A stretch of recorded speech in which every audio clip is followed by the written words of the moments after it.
Good afternoon. My name is Jim Kalaki. I'm here with Kay Heflin, and we are delighted to bring you another River Landing conversation. This is a weekly series in which residents and staff come join our conversation so you can meet them and hear a few very interesting stories and insights in the process.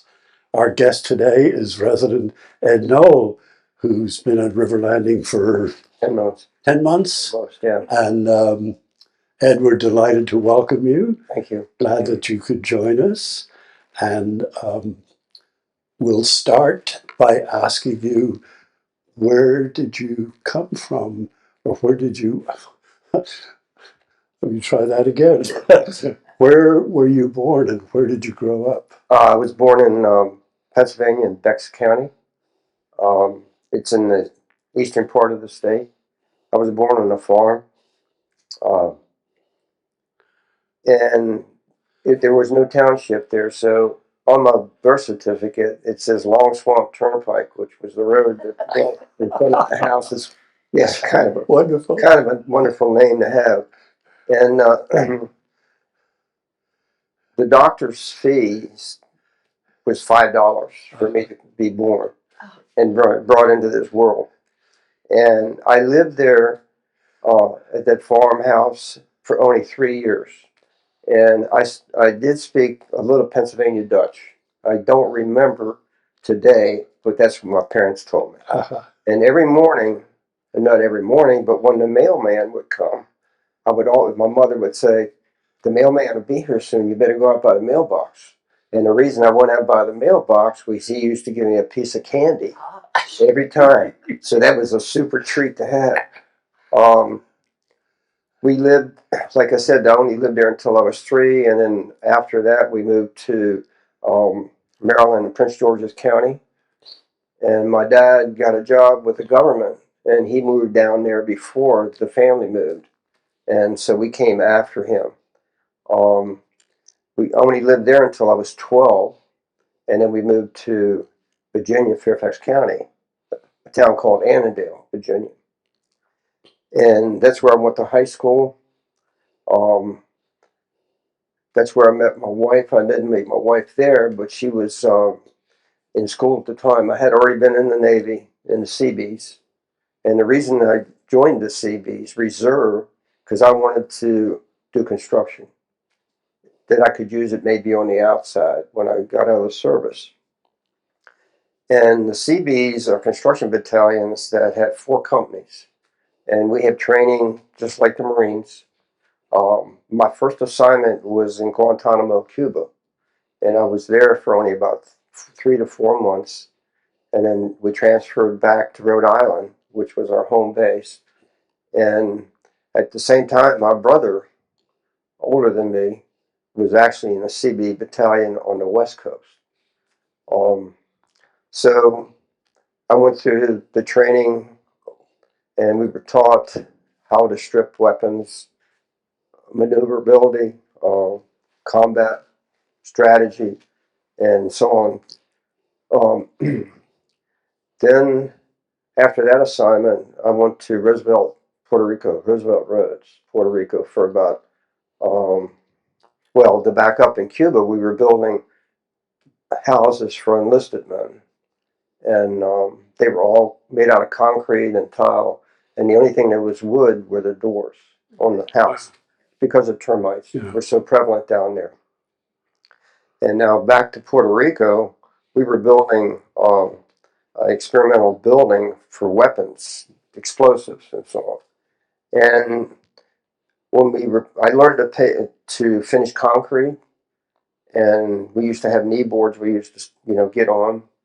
But after a while, we had to get, I called them helicopters, which were things that looked like a thing that would turn, and you were controlling. And we were filing in lead filings, putting into the concrete. So if a person working on a lathe or something, building something, and he dropped a tool, there wouldn't be any sparks.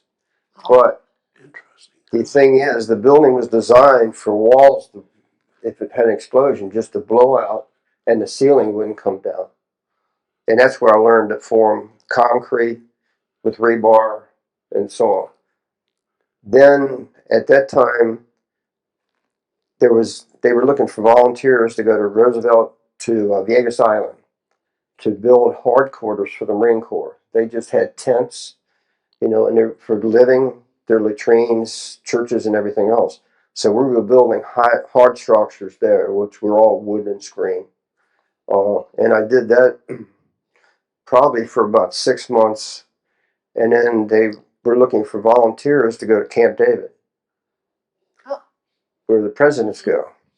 And so I was up there 9 months. We were doing work. And then after that, I was going to be discharged. So I was transferred down to the Naval shipyard in Washington, D.C. And I was due to get out that Friday. It was a week after I got there. And in the meantime, I had some irons in the fire looking for employment, what I was going to do. And this friend of mine who talked about getting a job there, I said, Paul, I don't know anything about air conditioning. And he said, if you get in, we'll teach you. But when I went for the interview, the positions were filled for some reason. So they said you could take a multiplex eye test, and if you could pass that, we can hire you. And this was on like a Wednesday or Thursday. I was getting out on Friday, and this 3-month school started on Monday. So I was so lucky. So everything just clicked right in order. So when I was going to training school for 3 months, you couldn't miss a day because you had to, if you missed a day, you got behind. So I went through that training, and my aptitude was real good at photomosaic and conventional photography. We did that in addition to other type of instrumentation work. So when I started my career, I worked in the photo lab where I did photomosaicing and photo processing. I did some of the first mosaics during the Russian missile crisis of the sites. Tell people what photomosaic is.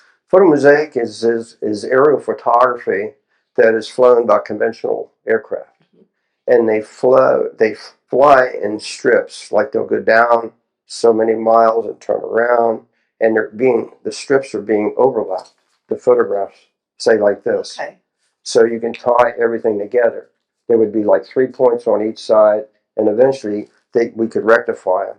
But that's another procedure. But when we did the photomosaics, they had control points on. So we could, when they were doing the photomosaicing printing, we had rectifiers that would take that overlay and they take the tip and tilt out of the prints. Okay. So instead of being distorted, you could mosaic them together and use rivers and lines for roads and different shades. And then those things would go to editors, and they would proof them, and any mistakes and so on, they would send it back. Any major mistakes that they could find. So that's conventional photography. Once I did that, I was transferred into another department, and that's where I would take multiple cameras, and I knew the orientation here, and I knew the orientation over here, and I had to manipulate all those cameras, a blue and a red one, and meet the same elevations over here. So that was like a straight flight line of photography. Then I got into doing mensuration work on stereoplanographs, which was a 3-stage instrument that were captured from the Germans. And the rectifier was also something developed by the Germans. So their technology was way advanced compared to the Americans at that time in mapping. There on those instruments, you had certain parameters that you had to meet each year. Do so many models, and I would usually exceed that, and that's how I got another nickname as Fast Eddie. And other people think Fast Eddie, I'm a player or whatever. So some of the people here know that nickname Fast Eddie. Okay. So that's out in the open. How's your pool game? So the materials that were generated on those stereoplanographs went into the next stage where you did analytical triangulation with slide rules. Didn't have any calculators for, at those days. And I worked in that for a while. Then I moved to another office and where we did analytical instead of analog. And that's using a different mode of materials that's captured from up above. I did that for a while. Then I moved to another place, and I had pretty high tickets, classification tickets at the time, and I went through setting up models and so on for the computers with the IBM cards, the old punch cards, which we had to type out and run certain programs. You didn't want to drop them. Yes. Yeah, because they had to be in order for sure. Yeah. And then we would analyze those, and I did that, and I became a group leader in that department. Then I transferred to another department. It was a new program being set up for doing everything automated as much as possible. You had like source prep, you had communication segments, you had annotation segments. There were like 7 segments, and that was a $2.1 billion program that I got on in the early 80s. And the reason I got there, the director of that organization, I worked for him previously. And I guess he really liked my work skills and whatever I did. And I used to do reports for the headquarters every month. And it was kind of the hub of the organization. It was called Program Plans Integration. So whenever we had requirements come in, everything was organized. And we were assigned different, elements of that. And we generated 1 to 50,000s, 1 to 100,000s. The 1 to 50,000s mosaics were semi, I guess you'd call them semi-automatic, that where you didn't have any points on the ground per se. But all you would do was line up the photographs once they were rectified, just draw a straight line on them, and then you would and just line them up together. And then you would have match strips that would overlap the 1 to 50,000 scale, and then we cut those and transfer them to the next one. So at this point, you're still dealing with what we call hard copy today. Yeah, hard copies at a time. But then when I got into the analytical and the new program where we were working with 7 contractors domestically, and that's when I traveled a lot. But to back up a little bit, when I was in high school, I was working in construction when I was 15, and I did that for a few years. And I joined the Seabees when I turned 18, and I was in my senior year. And I wanted to get that type of experience because I knew I was going to be drafted. So I wanted to pick the service that I wanted to go into, and which I did. And long term, it's really helped me. I remodeled our house that I bought from my parents over 11 years, doing major things. And I had 2 brothers I had one brother that I helped build his house. And when my dad was building his house, I was only 11, 12. I helped him build that house, just hammering and carrying things, just kind of grunt work. So I didn't know where I was going when I was in high school, what my future would be. But getting into the Department of Defense was because of this one man. And I knew his son from elementary school all the way through high school. And we were really close friends. But to get back to the $2.1 billion program, I was really involved in that. I was involved in operations and maintenance money, procurement money, R&D money, and each one of us in that department were coordinating with the contracting tech officer who was the lead with the contractor. And then I would be responsible for when bids came in for my particular segment that I was involved with, or segments. Um, I had to go through and review them and then report to the configuration control executive staff. And then that, based on my reports that we had combined with the help of other people. And a lot of this stuff I had never done before. And it was like, you had to hit the floor running, and you didn't have time to do other things. And I had good connections because of the number of years I've worked in defense mapping in Washington, and we also had an agency in St. Louis, which was aerospace. They did basically aeronautical domestically. We did everything. All our mapping was foreign. So I spent, I guess it was almost 12 years. We had like a Mark 85 was kind of the preliminary, and then we had a Mark 90, different stages and different allocations. And I was also, when I first went to this outfit, I was responsible for doing the POM. It's called Program Objective Memorandum, which is a 5-year program. And what can we do, produce in that amount of time, what's going to cost, and so on. And also did a DMA resources objective. I was a program manager in that. And that's like a 7-year program.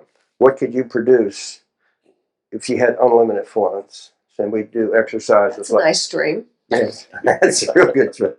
But in our O&M and R&D and procurements, congressional would always say, well, your agency's got to reduce this amount of funding. So we went through that every year, basically, once I got into this new office. And let's see, let me think now.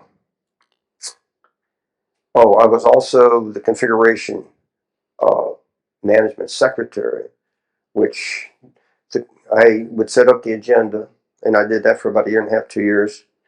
And the contractors would come into our agency every Monday, and I was sitting right next to the director, and if we had engineering change proposals and everything, once it was spoken to by different contracting reps or contractors, the director would sign off on them, and then I would put a Twix together, classify it, and send out to all the contractors. So then it came in the next time, they could say, yeah, that's going to impact my segment.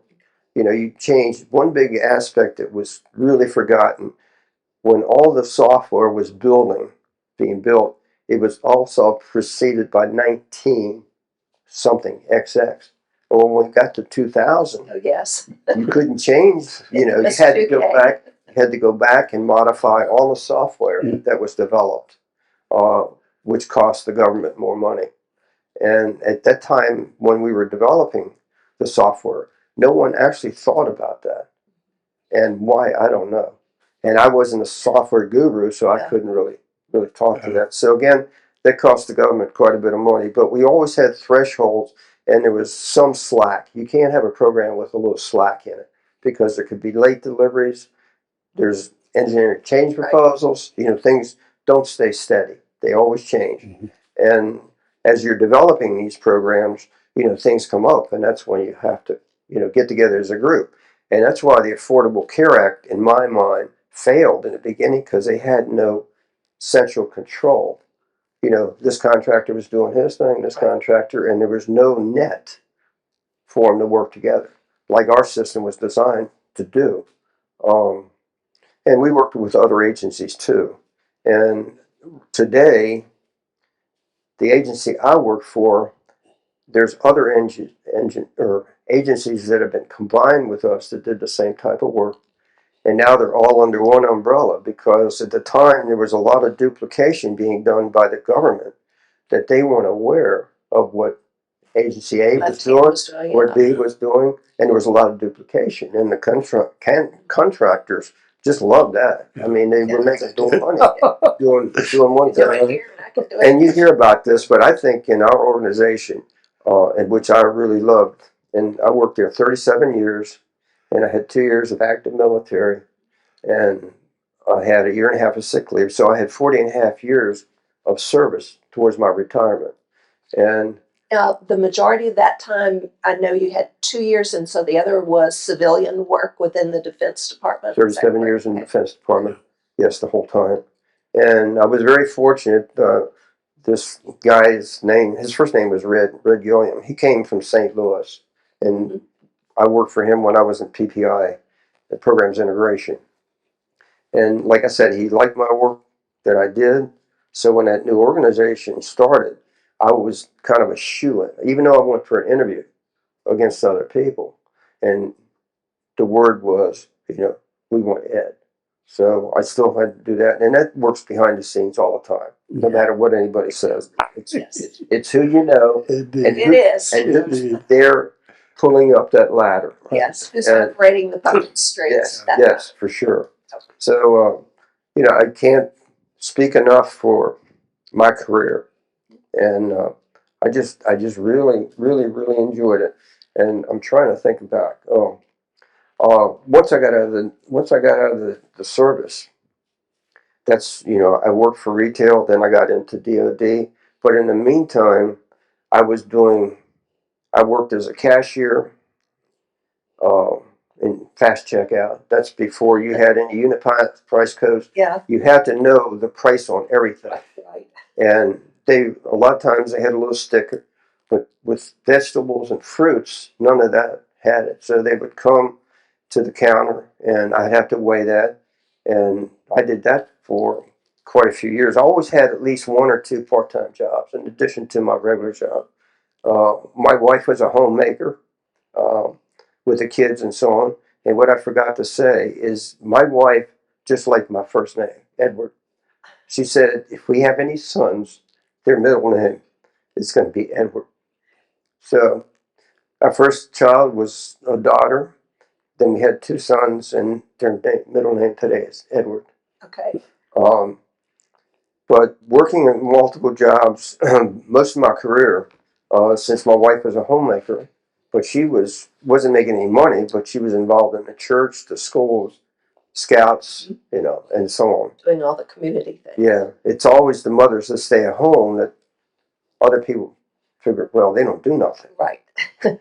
And so they get very involved in the community. My wife and I have met multiple friends through our children's sporting events. My two sons officiated basketball. My one son played rugby in college. He was a scrum half. My other son got into lacrosse. He and his friends started up a club in high school. And we used to have some of the early meetings at our house to raise money, car washes and stuff, to help families buy the equipment. Okay. So we were very active in the community at that time. And then when I retired, we wanted to move to, say, North Carolina. We always had good experiences driving, going down to Florida, stopping different places, and we noticed how friendly North Carolina were. So we actually found the place where we built our dream home. It's called Cypress Landing in Chocowindy, which a lot of people have heard that. Currently, we have 13 of us here right now, and there are more coming. Hopefully, if things open. Most of them have pets and stuff, so it takes a long time to get in here. At that time, I mentioned that I had helped my dad build our house in Virginia. 17 years later, we bought the house when they moved to West Virginia to retire. And we spent 11 years remodeling the house. First, they were still living there. I added a 2-car garage. And when I say we or I helped my one brother build the house also when I first got out of service. And so I kept getting experience at different things, laying tile, shingling, just doing framework, finish work, and so on. And so in high school, I took architect drawing. I designed, when I did the remodeling, I lifted the whole, put a full dormer on the back of the house, and I drew the blueprints that I had to get approved by the county. And there was one thing they talked about adding another beam, and they said, well, if you really drew this, you would know that. And they didn't believe that I put this stuff together. And I even did diagrams for trusses on the garage when I built it. But before we moved in, I gutted the kitchen, refinished all the hardwood flooring, repainted everything, and after like I said, we gutted the kitchen, replaced everything in there, and that took about 4 months. So I bought the house in July. We moved in October, but we still had some mismatches that delayed a couple of weeks. We had to live with my wife's parents for a while, and then we got that all straightened out. And then as we got money, we would do more improvements because I didn't want to get into more debt than we've already had. So I after I did the interior and added the 2-car garage on, I lifted the dormer. Then I dropped the basement floors, cut all the concrete out, hauled that away with other friends that had trucks on weekends when they could help me. Now, this is after you retired. No, I was still working. Okay. I was still working. Brief. I'm kind of jumping around too much. That's fine. I just can't imagine balancing all of that. So, Ed, let me ask you with this one of the things I'm sitting here, and this is why I love having these conversations, because you find out the most amazing. I mean, people see you walking up and down the street here. mhm. Say, oh, there's a nice guy and he's very friendly. And then this provides a chance to find this a phenomenal set of skills and background and so on. But as you look at your life now and the various things you could do, if I could loosely say, in the area um, of building, construction, science, photography, and stuff, and you look back, are there other things that you now wish you might have done that are totally different than that No, you either didn't have the chance to? not at all. And I never mentioned I went to night school for about 4 years. Mhm. And that's the way I did get ahead, but I never, got my degree. But I had like 24 hours of math all the way through. I went through calculus, 4 semesters, and math for engineering and physicists. I took surveying courses, uh, English, but I just couldn't work a full-time job, work part-time, and go to night school. So I gave up high school. Yeah. Um, There is only 24 hours in the day, right? I know, but when you're young, you're trying to get ahead. And another thing, we had our house paid off in 10 years, believe it or not. And it's just the work attitude that I have. Mhm. In my, excuse me, getting emotional. Well, the way you grew up and everybody coming together and helping and building was probably something that just stayed with you. Yeah. Mm-hmm. That life is a team effort. And 2 friends, there's a questionnaire about, if you had to live up, or who were the most important people in your life. That was Paul Nutter, his son, and my best man, Bob Barrett.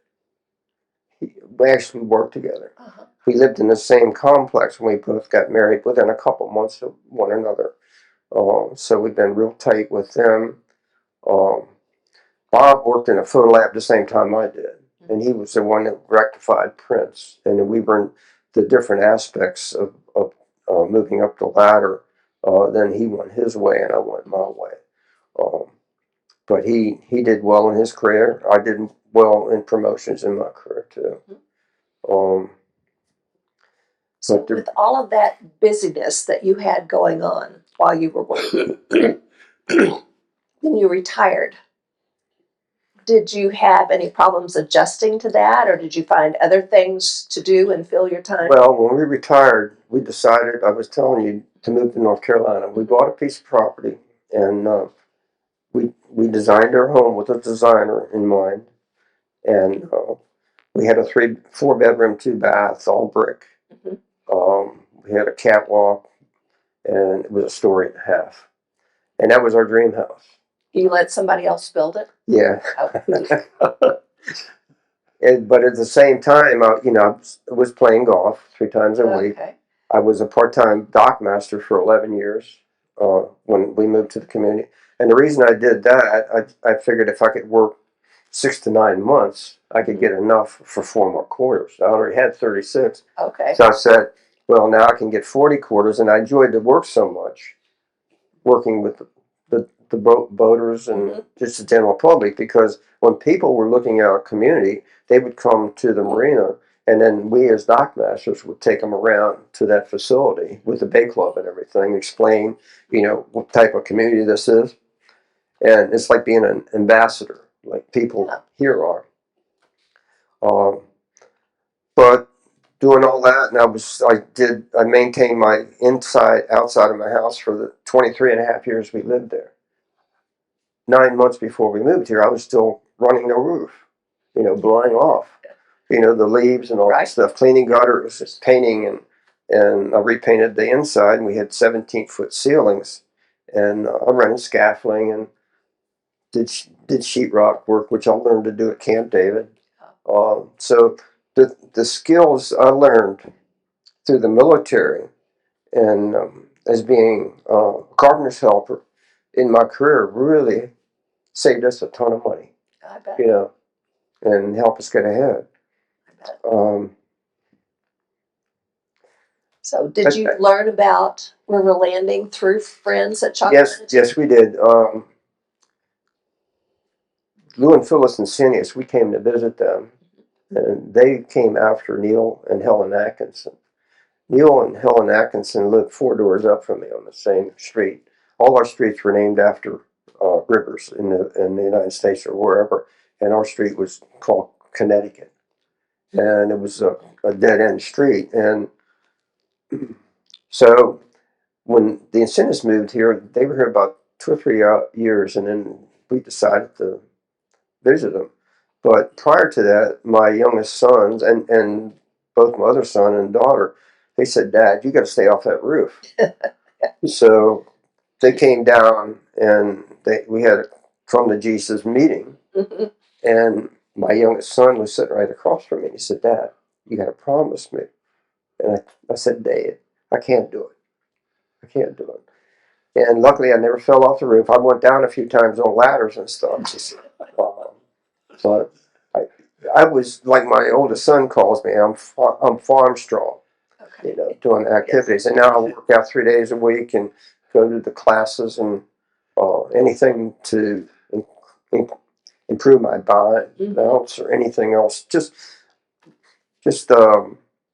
working out. And I've always been a weightlifter, not like my 2 sons. My oldest son is really, really into it. And my youngest son he's an attorney, and he's the one that got us started looking at CCRCs in Richmond area.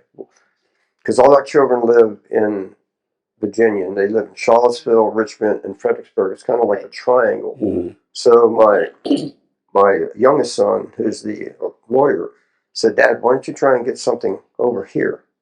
Which was real close to Richmond. And he said, he's had cases that he's dealt with CCRCs, but they weren't of this caliber, where patients were mistreated or didn't get their medications or get bed sores. And so he would have cases that he would, handle like that. And he was thinking he didn't want that to happen to us. He knew what to scratch off. And when my dad passed away, for example, we were trying to get him into a home, but he kept thinking his prior years, it was like a nursing home. He didn't think about the independent living and the activities and stuff like that. And we always tried to get him involved in Meals on Wheels and everything like that, because my mother passed away when she was quite young. And so my son set up appointments, and we looked at 3 or 4 places in Richmond, and they just didn't have that feeling. It was like when we drove into Cypress Landing, we didn't even see a house, but it was just a gut feeling. So that was the same thing that happened to us when we came, and that was when Amy Rosen was here. Yes. And I just walked in and I looked around, and I have a good eye for workmanship. And because most people that look at homes and stuff that are buying, they have like a tunnel vision that's like this. And they don't look down that much, they don't look up that much. So I even had people at work that when they bought a house, they said, Ed, could you come over and just look at it? And I would. With your eyes. And I would say, well, if you stand here and you look at the wall, they just patch that up and that needs to be fixed. And I would get on, look under the sinks and look at certain things, how the plumbing was hooked up and the floors and just things like that. And I just did it at free. You know, I didn't charge them anything, or they'd buy me a meal or a beer or something like that. And have you had, since you've been at River Landing, um, your biggest surprise? Any surprises? Yeah. Not really. It's what I expected it would be. And we're super happy, and my kids were super happy. Um, we were only here a few months, and my two sons and daughter just came without their spouses. And so, you know, we as a group with mom and dad and the children, you know, you can be more open. Yes. So the first time they walked in here and saw it, and especially the fitness center, because my two sons and my daughter, you know, they're very active, uh, especially the two sons, Robbie, and the oldest in weightlifting, and he's 56 now, and I mean, he is cut like you wouldn't believe. He's not a big guy, but he's really defined, and he's been running, you know, 5Ks and stuff like that. But my youngest son's been running marathons every morning before he goes to work. Practically every morning, he runs about 5 miles, and it's a stress relief for him. Being an attorney, or even my older son who has a building property management company with two other guys, and that's another story too. My youngest grandson, who's in his senior year now in high school, wanted to get an IT. And he's been accepted to 3 different colleges, but he wants to go to Virginia Tech, where my son went, David and his wife. And he was in Virginia Tech, you have to designate a degree that you want. You know, it's not like other colleges, they accept you, and then you do a degree. So he was thinking about getting into commercial real estate, which his grandfather's into, and my oldest son's into. And my youngest son said, Matthew, look at your grandfather and look at your Uncle Robbie, how well they've done in commercial real estate. And so he's starting to look at that now and change his mind and what he wants to do himself. But all our kids all 3 of our children went to college and they got out debt free. You know, and then we in turn bought property. I told my daughter, I said, why don't you live at home and save some money, and then we'll buy something together, which we did. We bought a condo. We did the same thing with my oldest son. We bought a townhouse. And, you know, I could write off half and he could write off half. They could get tenants to come in and help with their rent. And with my youngest son, his home was his law school. So he came back. He said, hey, how about me? I said, David, it's done. So you're covered. But we're still so tight with our children. I'll ask you, as you thought about coming here, are there things that we haven't asked or that we haven't talked about that you had expected to be asked as we wrap this conversation? Not really, because I had such a short time just to, look at this and as far as, what you should ask, I don't know. I say I would, what do you feel about recommending River Landing to your friends? And like a lot of they do surveys. Like we just went on a cruise, and they, what was good, what was bad, and stuff like that. Maybe you could bring that up, but I can't find anything bad about River Landing. Good. Well, that's that's probably a good note to finish on. Yes, I guess so. Absolutely. And we just love it here, and as my kids do. When my dad passed away, I had there were 3 brothers and 2 sisters, and I was the 4th one in line, and so the others didn't want to do it, so I handled the estate. And it was long distance too, driving back and forth to West Virginia where they live, which I was glad to do. But I've seen so many people, friends and non-friends, that they say, "Oh, nothing's going to happen. Why do I need to go to CCRC?" Yeah. They don't know what they're missing. Right. Yeah. And then they wait too late. Yes. Yes. And they said, yeah, it's that expression, just wait a day or 2 or 3 days later. It's just too late to do anything. But Yep. I'm glad that we made this decision, and it was with the help of our children that got us here. Yeah. Helps to have them behind you. And hopefully, we'll have a few years in here, because I'm about 4 years older than my wife, but I still feel like I'm fairly young until I look at the mirror. Yeah, absolutely. So I'm going to stay active, and hopefully I'll get more involved with River Landing, maybe in some of the committees and stuff like that. Lots of opportunities here. Well, it takes time to adjust. We've been so busy. It's just unreal, because of the activities and the exercises you go through and what's available here, and bands come in, you can dance and stuff like that. Yeah. I mean, your life is fun. scheduled for you. Somebody compared it to being at college. You're with friends most your age. You all enjoy kind of the same things. Mm-hmm. Live close together. It's kind of like being back at college.